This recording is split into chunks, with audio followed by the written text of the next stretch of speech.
Desde os primeiros séculos do cristianismo, uma pergunta desperta curiosidade entre estudiosos e fiéis. Jesus Cristo desceu realmente ao inferno? E se isso aconteceu, ele pregou o evangelho às almas que estavam lá? Essa questão toca um dos maiores mistérios da fé e nos leva a refletir sobre o que ocorreu nas horas entre a morte e a ressurreição de Cristo. Quando Jesus entregou o Espírito e disse: "Está consumado", o véu do templo se rasgou e a terra tremeu. Mas o que aconteceu com ele depois disso? Antes de entrarmos nesse mistério, quero te fazer um convite especial. Se você ama estudar as Escrituras e entender os segredos espirituais revelados pela Palavra de Deus, inscreva-se agora no canal. Ative o sininho, deixe o seu like e compartilhe este vídeo para que mais pessoas sejam alcançadas pela verdade. Assim, juntos, poderemos mergulhar ainda mais fundo no conhecimento do reino de Deus. A Bíblia, na carta aos Efésios, capítulo 4, verso 9, diz: "Ora, isto, ele subiu, que é, senão que também antes tinha descido às partes mais baixas da terra." O apóstolo Paulo, inspirado pelo Espírito Santo, revela que antes de Jesus subir aos céus, ele desceu às partes inferiores da terra. Essa expressão tem sido entendida de diferentes maneiras. Alguns acreditam que ela se refere apenas à sepultura, enquanto outros compreendem que fala de uma descida espiritual ao Hades, o reino invisível dos mortos. Na cultura judaica, o mundo dos mortos, chamado Sheol, era dividido em duas regiões: o seio de Abraão, onde ficavam os justos, e o Hades, lugar de tormento dos ímpios. Jesus ilustrou isso na parábola do rico e de Lázaro, no Evangelho de Lucas, capítulo 16. Antes da cruz, nenhuma alma podia entrar no céu, pois o sacrifício perfeito ainda não havia sido realizado. Os justos aguardavam a redenção prometida. O credo apostólico, recitado há muitos séculos, declara: "Desceu ao inferno, ao terceiro dia ressuscitou dos mortos."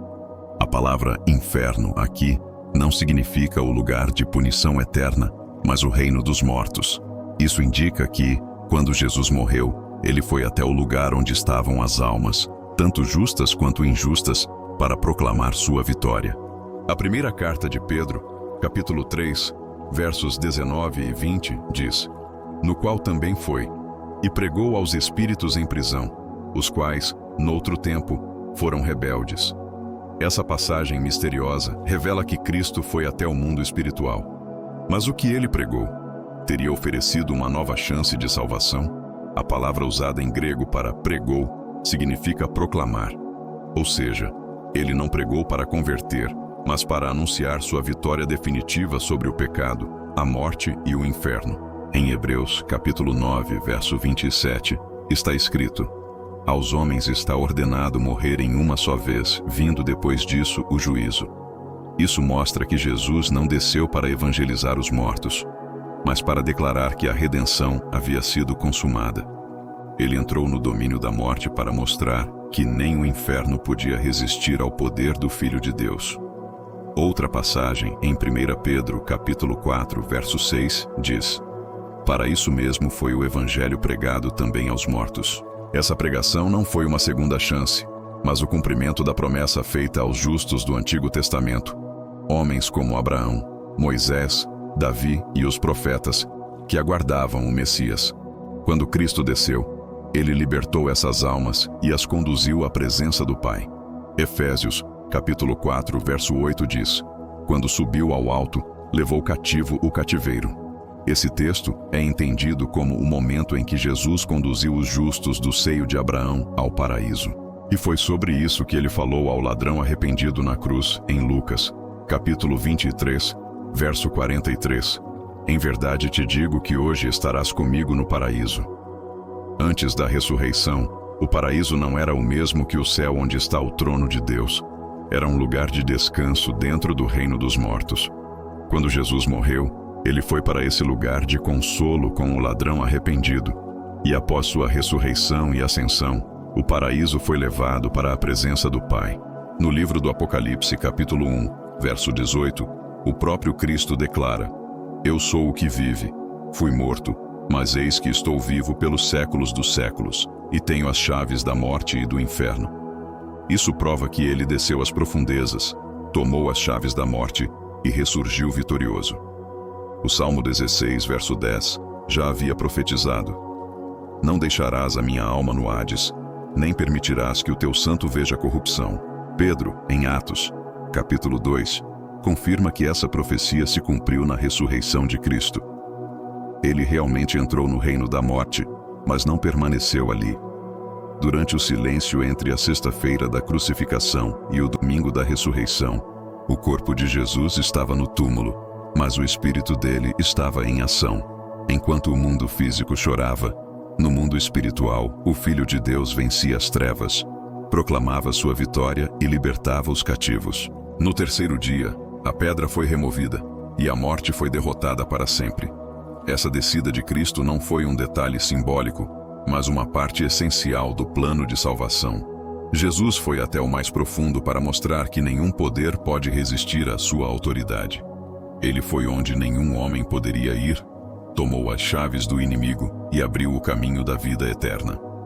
Ao longo da história, muitos teólogos refletiram sobre isso. Irineu, Tertuliano e Agostinho afirmaram que Cristo desceu ao Hades para libertar os justos. João Calvino entendeu que descer ao inferno representava o sofrimento extremo de Jesus na cruz. Martinho Lutero disse que ele desceu não para sofrer, mas para vencer o diabo e proclamar sua glória. Independentemente das interpretações, o ponto central é o mesmo. Jesus Cristo venceu a morte. Ele foi até o limite mais profundo para resgatar o ser humano e mostrar que seu poder é absoluto. A descida de Cristo revela 3 verdades espirituais. Primeiro, que a salvação foi completamente cumprida. Segundo, que ele tem autoridade sobre todos os reinos, visíveis e invisíveis. Terceiro, que a vida eterna agora está aberta para todos que creem. Desde então, quem morre em Cristo vai diretamente à presença de Deus. Essa verdade traz esperança. Significa que não existe abismo que o amor de Deus não possa atravessar. Jesus foi até o mais escuro dos lugares para resgatar aqueles que estavam presos. Ele venceu o inferno, venceu a morte e abriu o caminho da eternidade. Quando enfrentamos momentos de dor e solidão, podemos lembrar que Jesus desceu mais fundo do que qualquer um de nós jamais descerá.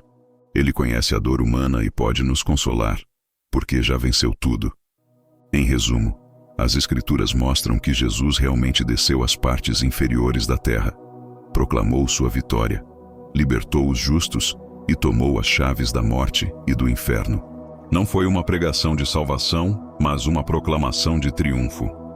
A partir desse dia, o inferno perdeu seu poder e a morte foi vencida para sempre.